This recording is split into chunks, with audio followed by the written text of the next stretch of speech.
नमस्कार बंधुरा आमी काकली आशा करी तोमरा सकलेई खूब भालो आछो। सकाल सकाल बागाने एकटू एसे फुलगुलो देखछिलाम, खूब भालो लागछिलो, ताई सेई मुहूर्तटा तोमादेर संगे एकटू शेयार करलाम।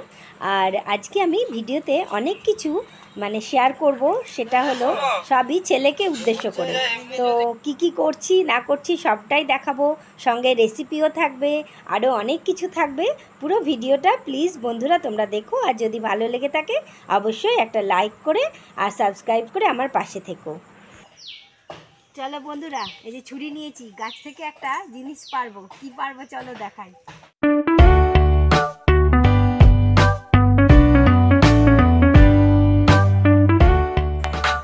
তো এই দেখো গাড়ি করে কে আসছে তোমাদেরকে দেখাই।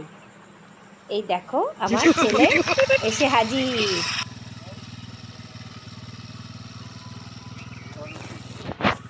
আর উঠিয়ে দে,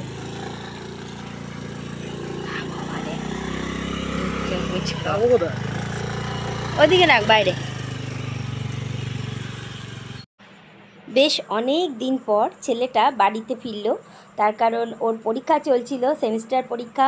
তোমরা অনেকেই জানো ও হোস্টেলে থাকে, কলেজে পড়ে। তো পরীক্ষা হয়ে গেছে তাই ঘরে এসছে, তাই ওর সঙ্গে খুব সুন্দরভাবে কটা দিন আমরা কাটাচ্ছি। আর এই জন্য একটু আমি এখন হয়তো ব্যস্ত বেশি থাকি, তাই সবসময় তোমাদের হয়তো ভিডিও দিয়ে উঠতে পারি না। তো দেখো ছেলে আসবে বলে আমি গাছের কলার কাঁদিটা কেটে রেখেছিলাম, তো 2-3 দিন আগেই। তো এবার দেখো আর কি করছি। দেখো ছেলেটা আসবে বলে তো আমি একটু মিষ্টি বানাচ্ছি। তো দেখো এই যে আম নিয়েছি, আর ঘরে কিছুটা ছানাও বানানো ছিল, তো ভাবলাম ছানাটা দিয়ে আমের পাল্পটা দিয়ে একটু মিষ্টি বানিয়ে নিই, তাহলে ছেলেটা আসলে মানে খেতে দিতে পারবো। আমার হাতের বানানো কোনো খাবার আমার ছেলের খুব ভালো লাগে, সে কারণেই আমি আজকে একটু ওর জন্যই মিষ্টি বানাচ্ছি। তো দেখো ছানা দিয়ে আর আমের পাল্প দিয়ে মিষ্টি বানাবো। তো ছানাটাকে তার জন্য আগে খুব ভালো করে ঠেসে ঠেসে নরম করে নিতে হবে, বেশ মোলায়েম মিহি করে নিতে হবে। তার জন্য বেশ অনেকক্ষণ ধরে ছানাটাকে আমি একটু চটকে নিলাম। তো দেখো একটু চালের গুঁড়ো দিলাম, আর দিয়ে দেবো অল্প এখানে 1 চামচ মতন গুঁড়ো দুধ দিয়ে আবার এটাকে আমি খুব ভালো করে কিন্তু মাখবো। তো ওই যে মাখাটা ঠাসাটার উপরেই কিন্তু মিষ্টির অনেকটা স্বাদটা নির্ভর করে। আর যেহেতু আম দিয়ে করব, আমের ফ্লেভার থাকবে, তো মানে দারুণ লাগবে খেতে মিষ্টিটা। তো সে কারণেই ভাবলাম ছানাটা আছে তাই আমের পাল্প, এখন তো আমেরই সিজন, পাকা আমের অনেক কিছুই বানানো হয়। তো সব ভিডিও হয়তো তোমাদের সঙ্গে শেয়ার করা হয় না, এটাও একটুই করেছি ভিডিও। তো দেখো এটা দিয়ে একটু মেখে নিলাম আমি ছানাটা। এবার কড়াইয়ের মধ্যে দিয়ে দেবো ছানাটা, কড়াই বসিয়ে দিয়েছি। এবার ওই মাখা ছানাটা কড়াইয়ের মধ্যে দিয়ে দিলাম। এবার কড়াইয়ের মধ্যে দিয়ে কিন্তু এটাকে আমাকে একটু নাড়তে হবে। তো আমি এটাকে বেশ কিছুক্ষণ ধরে নাড়বো। তো এই মিষ্টি রেসিপিটা আমি নিজের মতন করে বানাচ্ছি, কোনো স্পেশালভাবে কিছু না, নিজের যেরকম ইচ্ছে হলো সেরকমভাবেই কিন্তু আমি এই মিষ্টিটা বানাচ্ছি। তো যেরকম মনের মধ্যে যখন যেটা হয় আমি বানানোর চেষ্টা করি। তো সব সময় তো সবটা আর অন্য রকম হয় না, মানে খুব স্পেশাল কিছু করে হয় না, হয়তো যা থাকে আমি সেটা দিয়ে একটা কিছু বানিয়ে দেওয়ার চেষ্টা করি। তো সেই রকমই আজকের মিষ্টিটা আমি বানানোর চেষ্টা করছি। তো দেখো ছানাটাকে কিন্তু নাড়তে নাড়তে বেশ নরম হয়ে গেছিলো। তারপরে এবার দেখো আমের পাল্পটা আমি দিয়ে দিলাম। তো আমের পাল্পটা কিন্তু আমি জাল দিয়ে রেখেছিলাম, কাঁচা রাখিনি, মানে একটু জাল দিয়ে রাখলে পাল্পটা ভালো থাকে, সেই কারণে একটু জাল দিয়ে রেখেছিলাম। তো আমের পাল্পটা দিয়ে দিলাম, দেখো কত সুন্দর একটা কালার এসে গেল। আর আমের পাল্পটা দেওয়ার জন্য স্বাদটা গন্ধটাও কিন্তু দারুণ হবে। তো তোমরাও একবার এরকমভাবে বানিয়ে দেখো, কেমন লাগছে খেতে সেটাও জানিও কমেন্ট বক্সে কমেন্ট করে, যে এরকমভাবে বানিয়েছিলাম কাকুলিদি, ভালো লেগেছে খেতে।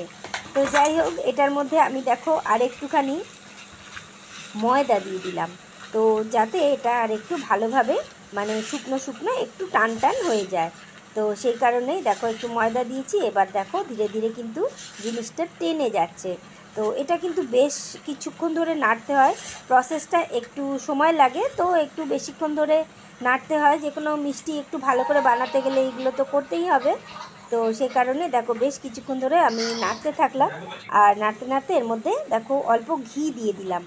ঘিয়ের ফ্লেভারটাও কিন্তু এর মধ্যে ভালো লাগে, আর এটা বেশ চিকন একটা ভাব আসে। তো দেখো এবার কিন্তু খুব সুন্দর করে এখান কড়াই থেকে কিন্তু এটা নাড়তে নাড়তে উঠে যাবে। তো তখন উঠে যাওয়ার পর আমি এই পাল্পটাকে, যেটাকে তৈরি করলাম ছানা দিয়ে, সেটা কি করছি দেখো। তো লাস্টে মিষ্টিটা বানানো হয়ে যাওয়ার পরে তো এটা ফ্রিজে রেখে দিয়েছিলাম, তারপরে বার করে খাওয়া হয়ে গেছে। আর সেটা ছবি তুলে তোমাদেরকে দেখাতে পারলাম না, তো কিছু মনে করো না। তো দেখো এটাকে এবার খুব সুন্দর করে নেড়ে টেড়ে, এই দেখো অনেকটা কিন্তু ছাড়া ছাড়া হয়ে গেছে। এবার আমি এটাকে তুলে নেব। তুলে নিয়ে তারপরে কিন্তু আমি কি করছি দেখো।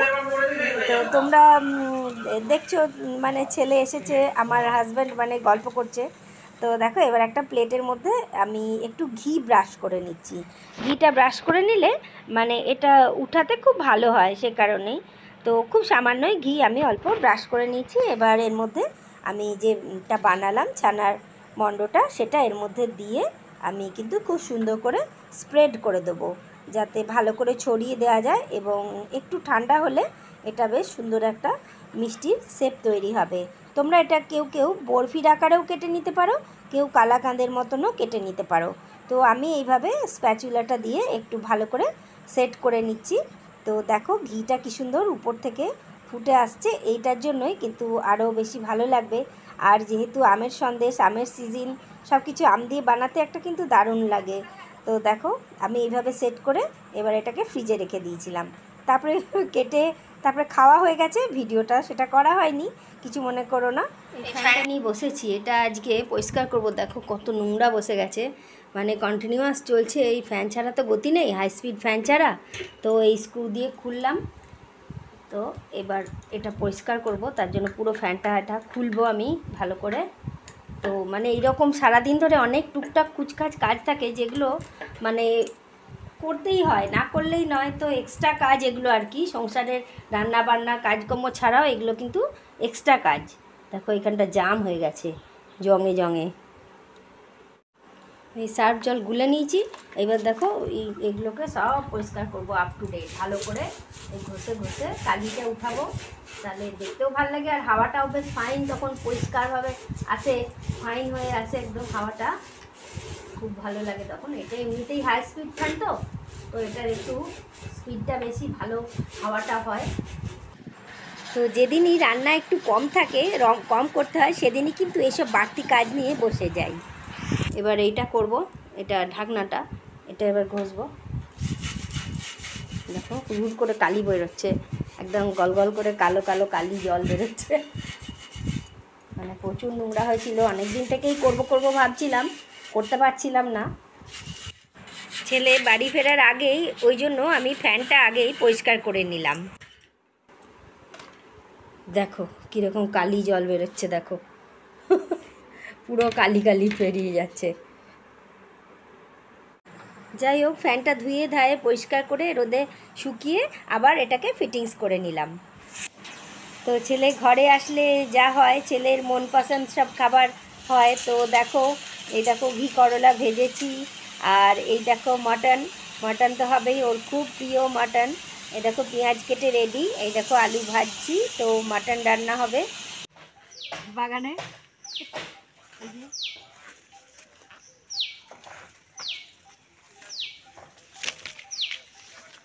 এই দেখো, দেখেছো কত বড় বড় কাঁঠালগুলো, এইগুলো পাকেনি, যেটা পেকেছে সেটা দেখায়, এটাও পাকেনি। এই দেখো এইটা পেকে গেছে, একদম নরম টুকটুক করছে এই কাঁঠালটা। তো এটা পারবো।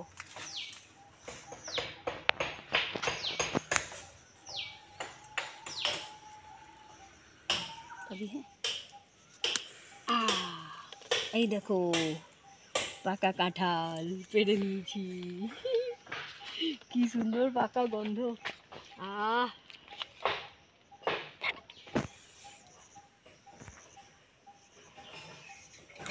নিজে হাতে গাছ থেকে পাকা কাঁঠাল পারলাম, দারুণ আনন্দ লাগছিল। তো এই ভিডিওটা কেমন লাগলো অবশ্যই কমেন্ট বক্সে কমেন্ট করে জানিও। আর যদি ভালো লেগে থাকে ভিডিওটা দেখে একটা লাইক করে দিও, আর আমার চ্যানেলটাকে সাবস্ক্রাইব করে তার পাশের বেল আইকনটা অবশ্যই কিন্তু প্রেস করে দিও, তাহলে যখনই আমি ভিডিও আপলোড করব সবার প্রথমে পৌঁছে যাবে। তো আমার ছেলেটা আসার পরে ছেলেটাকে নিয়ে আমরা একটা জায়গায় বেড়াতে গেছিলাম। আগামী দিনে তোমরা সেই বেড়াতে যাওয়ার দারুণ দারুণ ভিডিও পেয়ে যাবে। তার জন্য আমার চ্যানেলটাকে সাবস্ক্রাইব করো। আজ তবে আসি, টাটা, বাই বাই।